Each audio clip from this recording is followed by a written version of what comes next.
Europe. Europe 1. L'économie, Carole Ferry. Les entreprises françaises présentes en Iran ont été reçues hier à Bercy pour faire le point sur les menaces de sanctions américaines. Donald Trump a annoncé, on s'en souvient, la semaine dernière qu'il se retirait de l'accord sur le nucléaire iranien, qu'il allait donc rétablir les fameuses sanctions économiques et qu'il pouvait poursuivre les entreprises partout dans le monde.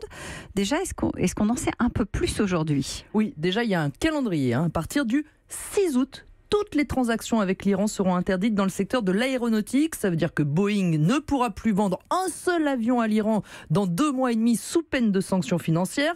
Pareil pour Airbus, puisque 10% des composants de ces avions viennent des États-Unis.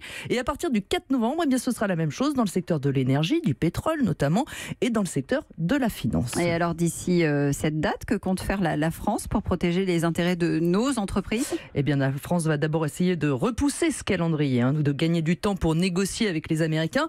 Est-ce que des secteurs pourraient être exemptés ? C'est le cas déjà pour l'industrie pharmaceutique. Est-ce que des accords qui avaient été signés avant les annonces de Donald Trump pourraient être honorés? Ça, c'est pour le court terme. À plus long terme, l'idée serait d'arriver à avoir une riposte européenne, par exemple de créer un canal de transactions financières totalement étanche qui échapperait à tout intérêt américain pour que les entreprises qui l'utilisent ne puissent pas être sanctionnées. Mais dites-moi, les Chinois, eux, arrivent à se protéger, non ? Exactement, parce que vous avez de grandes banques chinoises qui ne sont pas du tout implantées aux États-Unis, elles sont beaucoup moins exposées. D'ailleurs, Total a signé un accord en Iran pour exploiter le plus gros champ de gaz au monde, South Pars.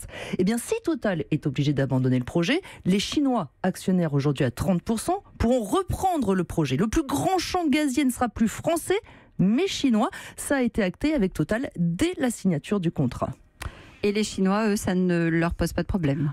Clairement, ils ont beaucoup moins de scrupules à envoyer balader Donald Trump.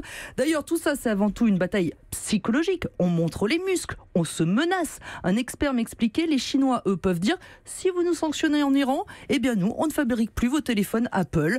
Nous, l'Europe, on va montrer les dents, c'est sûr. » Est-ce qu'on va vraiment faire peur ? C'est toute la question qui pose également celle du mot Union dans l'appellation Union européenne.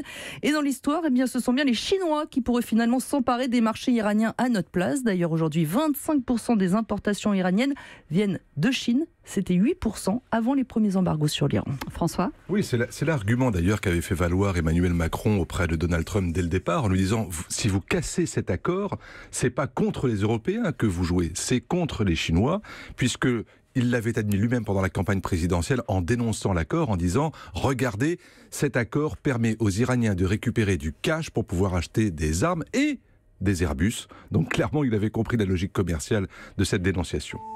Europe 1.